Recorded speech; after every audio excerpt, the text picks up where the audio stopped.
menurut Lukas.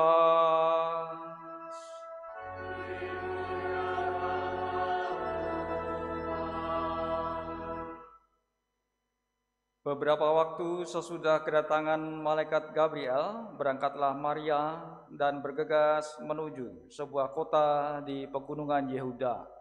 Di situ ia masuk ke rumah Zakaria dan memberi salam kepada Elisabet. Ketika Elisabet mendengar salam Maria, melonjaklah anak yang dalam rahimnya, dan Elisabet pun penuh dengan Roh Kudus, lalu berseru dengan suara nyaring, "Diberkatilah engkau di antara semua perempuan, dan diberkatilah buah rahimmu. Siapakah aku ini, sampai ibu Tuhanku datang mengunjungi aku? Sebab sesungguhnya ketika salammu sampai di telingaku, anak yang dalam rahimku melonjak kegirangan. Berbahagialah ia yang percaya, sebab firman Tuhan yang dikatakan kepadanya akan terlaksana." Demikianlah sabda Tuhan. Terpujilah Kristus.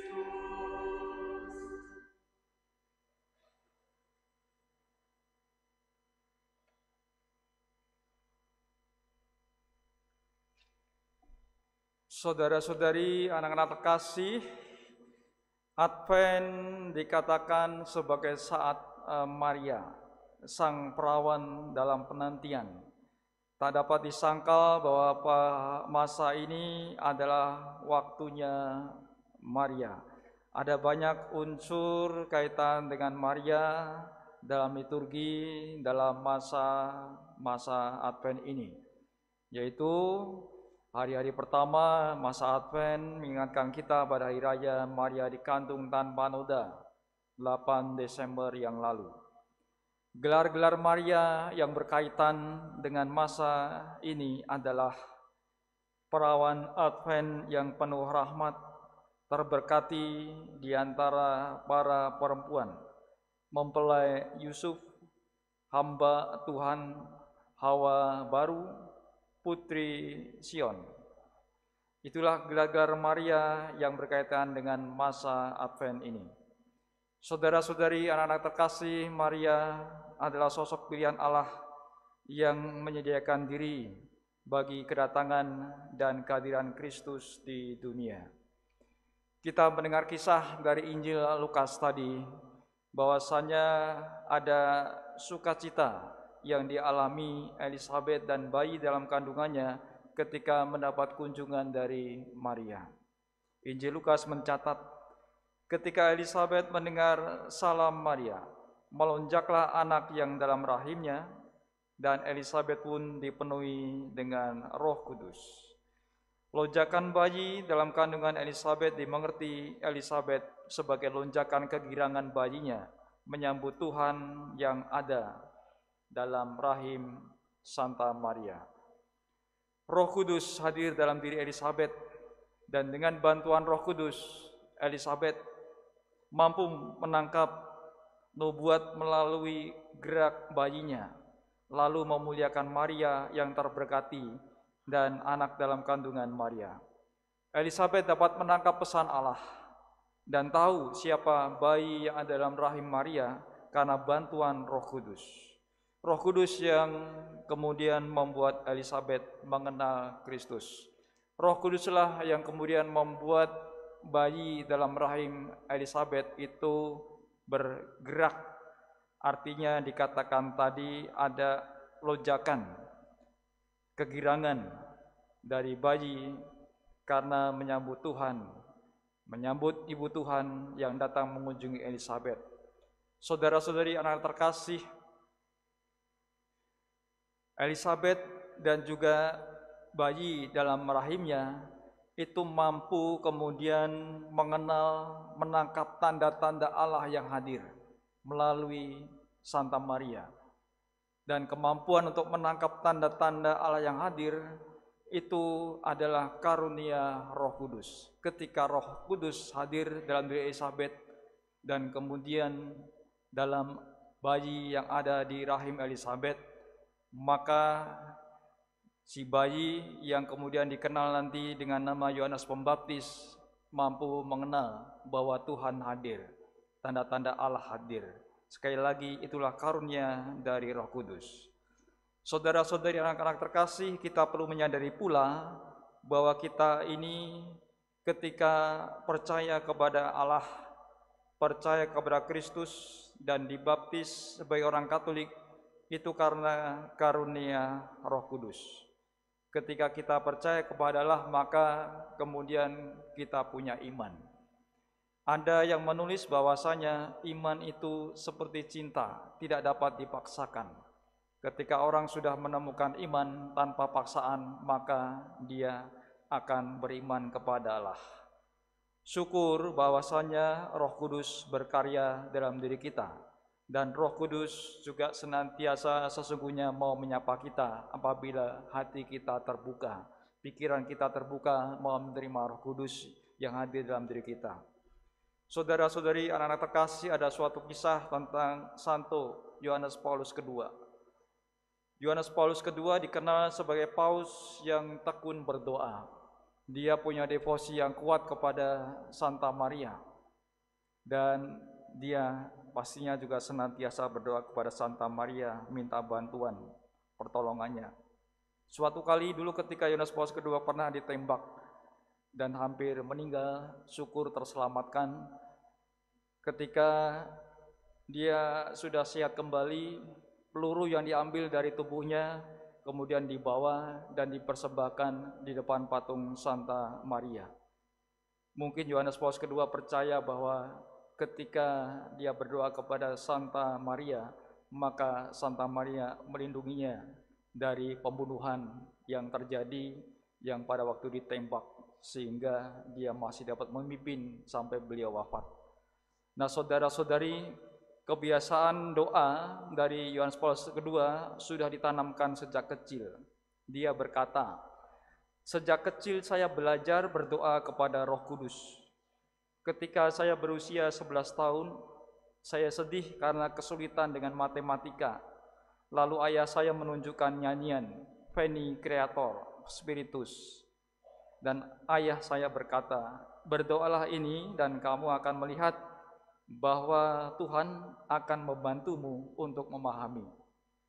Suatu nasihat seorang ayah kepada anak yang baru berusia 11 tahun, yaitu ditunjukkan ayahnya suatu nyanyian Veni Creator Spiritus, doa nyanyian yang dapat dihayati sebagai sebuah doa, yaitu kaitan dengan Roh Kudus. Lalu Yohanes Paulus II mengatakan, "Saya telah berdoa memakai nyanyian ini setiap hari lebih dari 40 tahun, dan saya telah melihat seberapa banyak Roh Kudus membantu kita semua." Demikian ujar Yohanes Paulus II. Dan saudara-saudari, anak-anak terkasih, lagu Veni Creator Spiritus atau Datanglah Roh Kudus dapat kita nyanyikan di puji syukur nomor 565. Mungkin ini dapat menjadi salah satu doa yang dapat kita lambungkan kepada Roh Kudus melalui nyanyian Datanglah Roh Kudus. Itulah pengalaman doa dari Yohanes Paulus II yang membuat dia kemudian disebut sebagai sosok pendoa. Dari sabda hari ini, dari kisah-kisah hari ini, kita dapat mengambil makna bahwasanya sebagai orang Katolik yang sudah dibaptis, kita bersyukur kita memiliki Santa Maria sebagai Bunda Gereja, sebagai Bunda Allah. Kalau kita sungguh mengimani Santa Maria dalam hidup kita, maka kita pun senantiasa dapat mohon kepada Allah melalui Santa Maria. Apakah kita sudah punya doa khusus yang kita lambungkan setiap saat kepada Santa Maria? Bersyukur apabila kita sudah tekun berdoa melalui Santa Maria, Bunda Allah, Bunda Gereja, karena dia adalah pilihan Allah yang sudah dipilih sejak awal mula, dikandung tanpa noda dosa, bersih dari sejak awal mula dia dilahirkan untuk mengandung Sang Juru Selamat. Suatu keteladanan iman yang luar biasa, punya iman yang kokoh, punya iman yang kuat, kendati dalam hidupnya ada tantangan. Ketika dia harus menerima mengandung dari Roh Kudus, bahwasanya dia belum menikah, Itu pasti sulit bagi Santa Maria pada waktu itu. Akan tetapi dia seorang yang sungguh punya iman. Dia taat kepada kehendak Allah. Dia percaya akan karya-karya Allah dan dia terima, ya, terjadilah padaku menurut kehendak-Mu. Dan ternyata ketika Santa Maria berani untuk melaksanakan kehendak Allah, karya keselamatan hadir. Sang Juru Selamat hadir ke dunia melalui rahim Santa Peran Maria. Itu keteladanan yang luar biasa dan kita syukuri dari sosok Santa Maria. Kita bersyukur sekali lagi punya Santa Maria yang kita imani melalui Gereja Katolik. Dan hari ini kisahnya Santa Maria mengunjungi Elizabeth membawa kegembiraan. Ketika Bunda Allah itu hadir mengunjungi Elizabeth, Elizabeth pun kemudian kegirangan. Bayi dalam rahim Elizabeth pun, si Yohanes Pembaptis pun juga melonjak kegirangan karena menyambut Ibu Tuhan yang datang. Maka dari peristiwa kunjungan ini kita dapat belajar pula, ketika kita sebagai orang Katolik berjumpa dengan saudara-saudari kita, moga-moga kita juga mampu membawa kegembiraan kepada sesama orang-orang di sekitar kita. Dan kita diingatkan di masa Advent ini, menjelang Natal ini, suasananya adalah suasana kegembiraan. Dan moga-moga kita dalam suasana hari-hari yang semakin mendekat ini, kita mau menempatkan diri kita, hati kita dalam suasana yang gembira, sehingga kemudian kita juga mampu membawa kegembiraan kepada sesama, kepada keluarga, kepada komunitas, dan juga orang-orang di sekitar kita. Mudah-mudahan seperti Maria yang datang ke Elizabeth dengan kunjungannya membawa karunia, ketika kita berjumpa dengan keluarga, saudara-saudari di sekitar kita, kita pun juga mampu membawa berkat bagi orang-orang yang kita kunjungi. Selain daripada itu, kita juga bersyukur bahwa kita mengimani Roh Kudus dalam hidup kita. Senantiasa kita dapat mohon kepada Roh Kudus agar Roh Kudus juga membantu kita, memberikan karunia kepada kita dalam menjalani kehidupan ini, sehingga kita mampu terus beriman kepada Allah, mampu menjalani kehidupan ini sesuai dengan kehendak dan sabda Allah. Dan dengan bantuan Roh Kudus, semoga kita juga mampu mempersiapkan hari-hari yang kita tunggu ini, yaitu kenangan perayaan kelahiran Sang Juru Selamat dengan penuh iman, rasa syukur, hati gembira, menyambut nantinya kenangan kelahiran Sang Juru Selamat, sembari dengan penuh harapan kita juga menantikan datangnya Kristus yang kedua kali pada saat akhir zaman. Nah, saudara-saudari, anak terkasih, semoga melalui permenungan sabda hari ini dan kisah-kisah yang saya tawarkan pada hari ini, kita juga semakin mampu beriman kepada Allah, kita juga semakin mampu menggantungkan diri kepada Allah, kepada Roh Kudus, dan kita juga dapat mohon kepada Santa Maria dalam setiap doa-doa kita, agar Santa Maria senantiasa mendoakan kita dalam menjalani kehidupan ini, iman kita semakin dikuatkan, dan kita juga semakin mampu menyiapkan diri untuk menyambut hari raya yang sebentar lagi kita rayakan.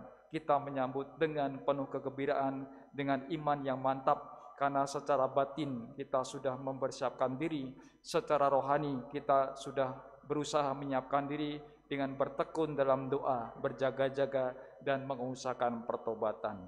Semoga segala persiapan itu membantu kita nantinya untuk merayakan kenangan kelahiran Sang Juru Selamat sekali lagi, penuh dengan iman, rasa syukur, penuh dengan hati yang gembira, menyambut juga dengan harapan kedatangan Kristus yang kedua kali saat akhir zaman nanti. Setelah kita mendengarkan sabda Allah, semoga sabda ini meneguhkan kita, dan mari kita lanjutkan perayaan Ekaristi pada Minggu Advent keempat ini.